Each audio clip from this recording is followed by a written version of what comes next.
You are made in the image of love. Thank you so much. Wow, what a trip to be back here, huh? Give yourself some love. What a good great homecoming. Woo, welcome to spring. Let's all take a nice deep breath together. You know how it goes. Take a nice deep breath together, knowing that, Spirit is fully present right here, right now, this morning. Fully present, this vibration and this community love that has been released by the music and the reading and the simple gathering of souls that have come together to celebrate that love, to celebrate that beauty and the goodness and grace that we were all made in the image and the likeness of. How beautiful it is to be here. Because you are here to hear. You are here to hear and to see the essence that cannot be captured in the world. You are here to recognize the light that lives within each and every soul. Your true identity. You are renewing your mind simply by being here this morning. Whether you came here intentionally or you stumbled through the doors to see what was happening at this place, at this time, you are fully present right here, right now, whether you know it or realize it. Because your intention, your soul has set its intention to be here this morning. And sometimes we just have to follow that intention. Sometimes we just have to follow our hearts. So take this moment of divine flow and know that you are exactly where you're supposed to be.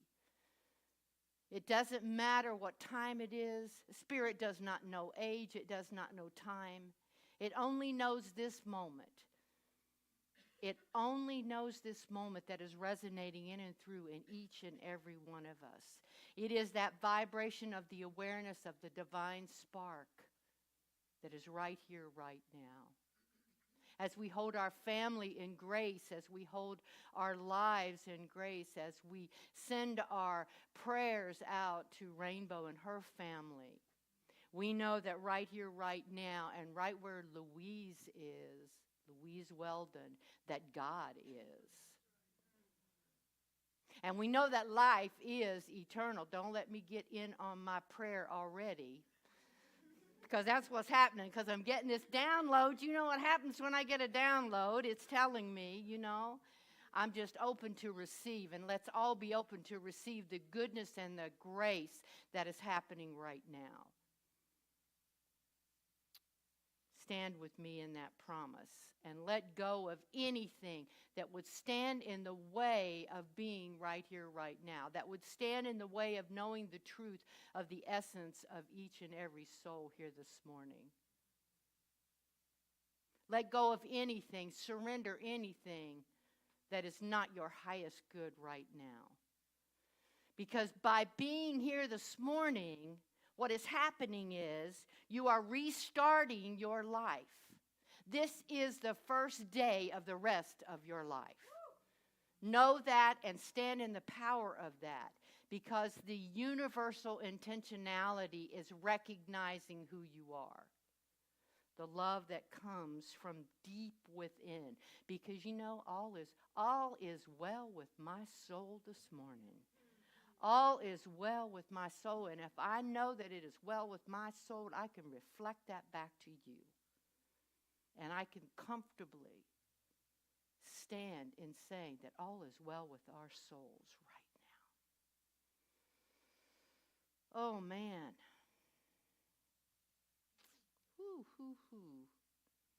I'm loving the theme for this month. Do y'all know what the theme is? Some of you.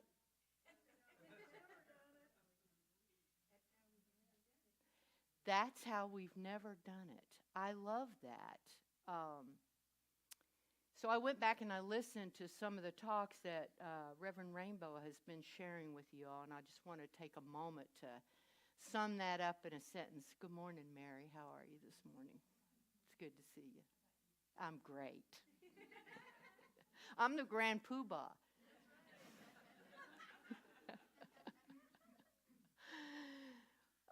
For the first week we were invited to seize the day and embracing its unlimited possibilities. Week 2, she talked about acknowledging our past while disentangling ourselves from it. And week 3, to release our need to figure it out. Oh gosh, does anybody ever try to figure it out? I hate that. And to listen to, and she invited us to listen to our inner guidance and the guidance that would lead our lives into places that we never thought we would go.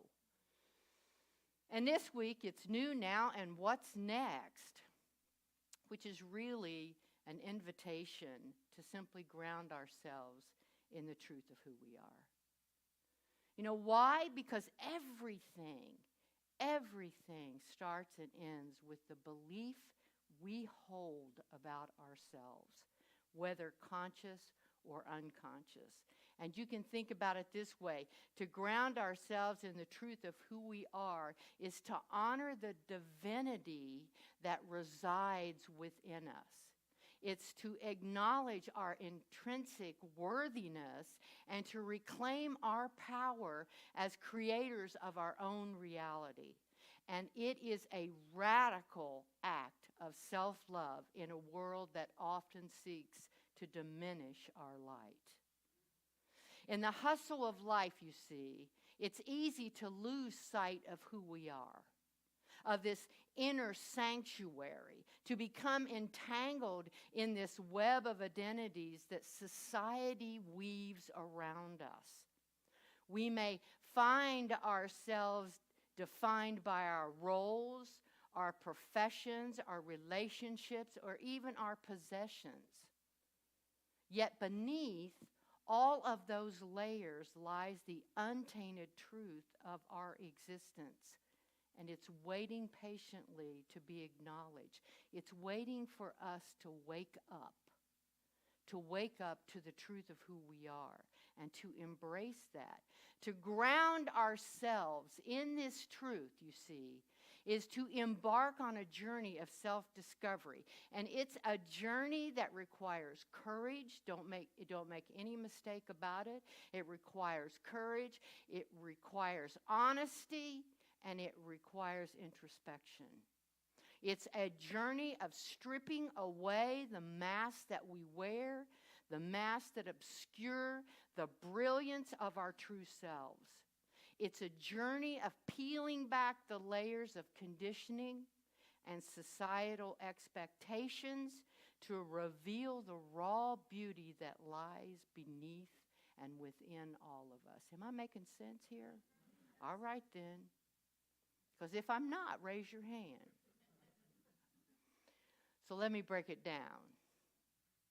When we believe ourselves to be unworthy, we create a reality in which we are constantly seeking validation from external sources.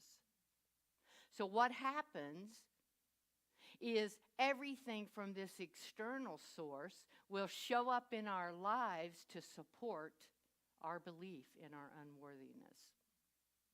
But when we believe ourselves to be capable, we unlock the infinite potential that lies dormant within us. So reality is, it is an inside job. Yes? Our beliefs are the architects of our reality, shaping the landscape of our experiences and coloring the lens through which we perceive the world. Some of us are looking through rose-colored glasses, and some of us are not. And here's the good news. Even when we are in doubt about ourselves, we can act as if. What do I mean by that? Let me give you an example.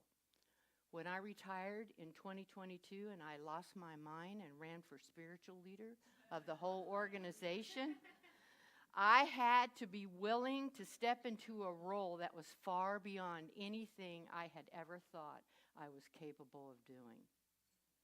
After all, I'm just a girl from the holler, right? I had to be willing to make mistakes and not beat myself up for them. Anybody here ever beat yourself up for mistakes Yeah, thank you. I'm in good company. And here's the thing. I had to be willing to peel back the layers of conditioning and uncertainty and rediscover the essence of my being. I had to step into the potential that the universe already knew. And that's what I'm asking you all to do today. Because the universe already knows who you are. That beautiful expression of the one. And science of mind teaches us not only is there an activity of mind and spirit ready, but it is surging towards tremendous power. The seed that grows in the crevice of our walls has the same power to burst that wall. You ever seen anything grow, a little weed? We call them weeds. Who decides they're weeds anyway? But we'll see, yeah, right. We'll see a plant grow up through the sidewalk and begin to crack that sidewalk so it can be free, so it's not restricted. So we must, it is our call to open the doors of our consciousness and expand and expand and expand and think in terms of the infinite nature of the universe of which we are a part. Because what happens is as we deepen the teachings of science of mind, we have an opportunity to change our focus from getting to having to being. To being. The wholeness of the divine, the love of the divine, the givingness of the divine is not only available to us, it's who and what we are. The truth that big, think about this, a truth that big cannot just sit inside us. It must be expressed in the outside world. What Ralph Waldo Emerson termed divine discomfort, it pushes us into inner commitment and outer action. I don't want to just sit around and know that I am divine. I want to get up and do something about it. I don't want to sit around with my gifts and not give them away. Think of this. What if Jesse Powers never picked up a guitar? What if she never pursued that gift that was given to her? That would be a shame, wouldn't it? And we wouldn't have been privy to that gift this morning. So it does us no good to know we must take it into the outer world. Compassion. Come, passion. Pulls us into conscious connection, cooperation, and synergy in all our relationships on levels from personal to interpersonal to planetary. But we must be willing to receive, and we must be willing to pass it on and to stand in the power of it. Because the rapidly changing landscape of our world and all its systems, and I'm talking natural and cultural and societal and political, constantly reminds us that many of the old patterns of thought and behavior no longer serve us.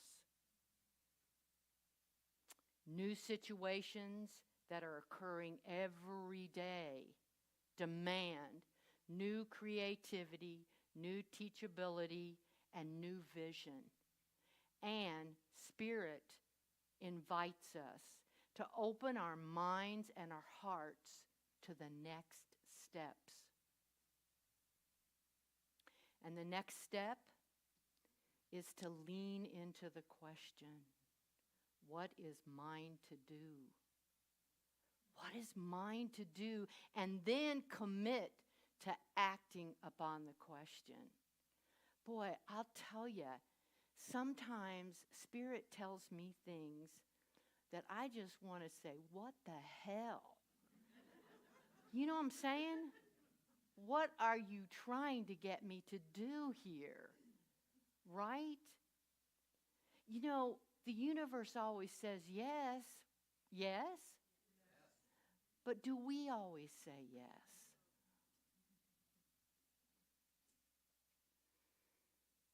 And hear me when I say, if you are sitting here this morning or online watching, believing you have all the answers, you simply are not asking the right question.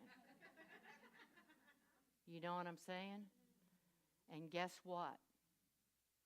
Google doesn't have all the answers either. I've tried. And we've all likely heard that old Zen proverb, right? Before enlightenment, if you know it, say it with me, chop wood and carry water. This section over here is really responding. I want you all to start waking up, okay? Don't let them have it all over here. There's enough for everyone. So after enlightenment, and carry water. Good job, y'all. So yet in this divine human journey on earth, as our awareness of our interconnectedness deepens, I want you to think that the tasks before us remain constant. The quality of our consciousness is what transforms. When we embody a profound sense of unity with the universe, our lives change. And we have an opportunity before us to infuse each action with love. As we deepen, all of us, in truth, even our simplest actions can radiate a light capable of saving lives or even the world. The core truth of our being, that we are love experiencing love through itself, and I love that song, love experiencing love through itself, doesn't change. But we can understand it better now. We have the opportunity to understand it better now. Seeing the pain and the anger in the world, such as collective suffering and hatred and racism and anger, not as exacerbations of problems, but as a call for transformative action. Let me say it again. Seeing the pain and anger in the world isn't a reason to add to the problem, but a call to make things better. Guided by love and wisdom within us, every little step counts, even our Facebook posts. Are you advancing conspiracy theories, or are you advancing love?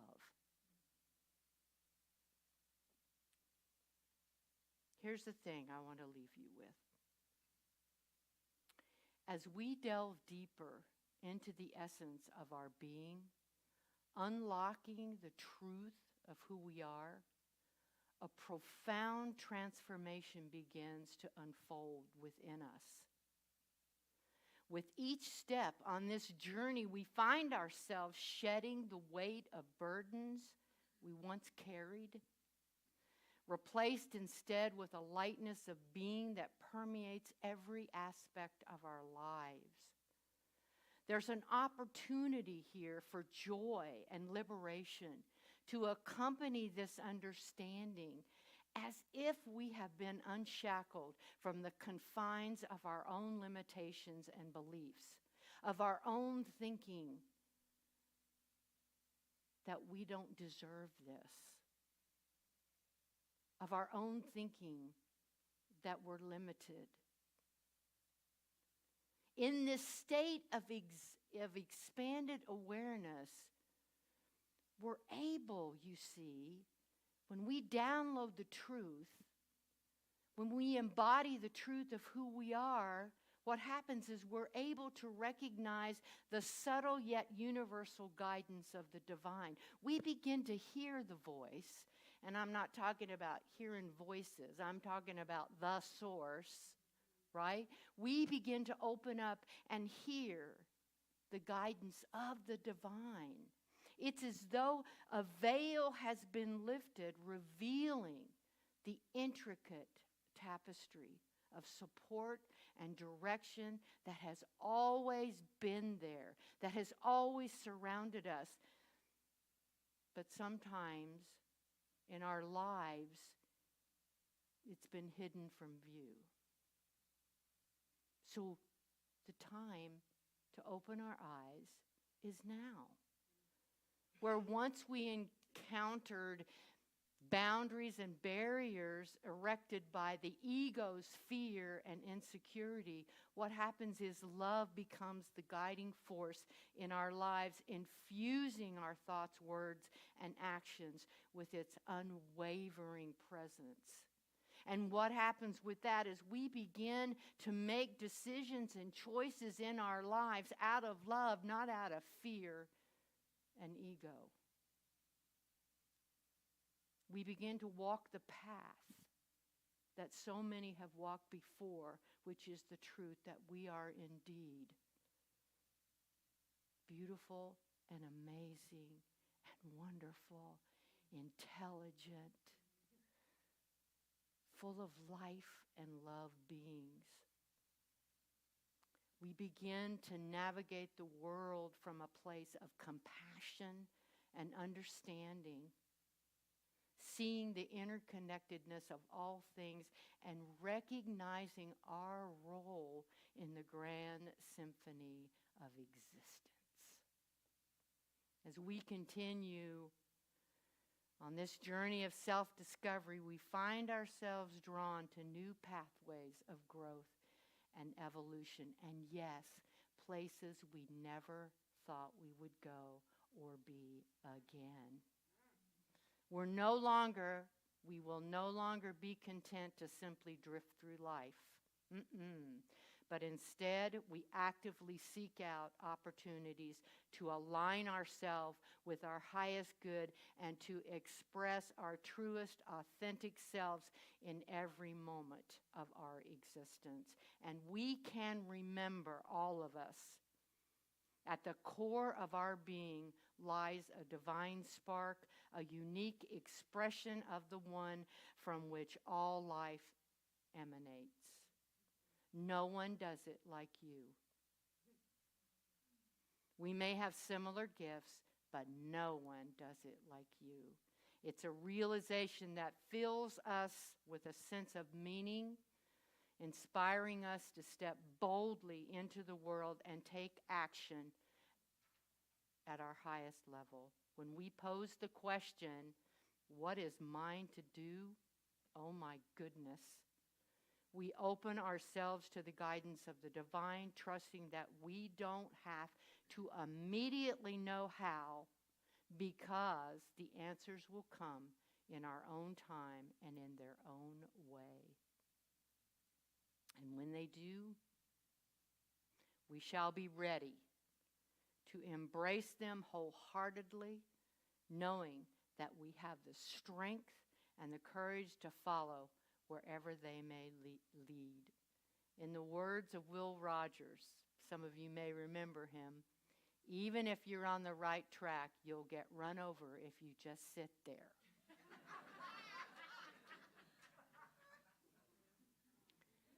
So let us not remain, but instead let us leap forward into the unknown with hearts full of faith and minds open to the possibility. For in doing so, we align ourselves with the ever-unfolding dance of creation embracing our new, now, what's next, with joy, love, and a willingness to step into our greatness. Yes? Let us go into prayer.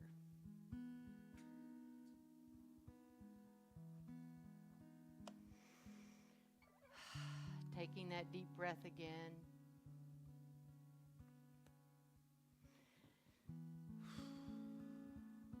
Knowing that as we breathe, it is simply Spirit, the divine, the universal intelligence, breathing itself as each one of us this morning. I know right here and right now that there is only one. It is that source that is creating out of itself every minute, every second of every day, never diminished by its creation, and only creating what is like itself. This power and presence that I know as love, that I know as life eternal, that I know as wholeness and peace and joy and love and all of these things, oneness and power and creativity. Yet it is no thing, it simply is that which is right here, right now, expressing itself through each and every soul that has come forward this morning, and those who could not be with us, those watching online. Each and every soul expressing life in its eternality. I know this power and presence not only as the truth, I know it as the truth of me, as myself, as I stand in the power of the Word. And I know this truth for this community, Ahava Center for Spiritual Living. And I know this truth for all, for a world that works for all. And it is from that place of knowing that I speak this word for this community, knowing that it is indeed unfolding in its own greatness, that the power and the presence of the one supports, sustains, and maintains this unfolding and evolvement of this center and each soul in it. Each hand that comes forth to give, each heart that comes forth to hold the image and the likeness of itself and for this center. I know absolutely that as the divine, the universal order is right here, right now, that this order is unfolding this community. And that all is well with my soul. And all is well with the soul of Ahava. I breathe that in. I breathe it in with this grateful heart. Such a grateful heart to know that the beauty and the expansion and the wholeness and the love is alive and well right here. And I take this word, Spirit's words, the infinite intelligence, and I release it into that perfect universal law. Knowing that the law always says yes. It always says yes. It always says, say it with me, say it like you mean it. Yes. That is a good yes. I leave it knowing it is so. Yes, the place I lovingly call grace. And so it is. Thank you all.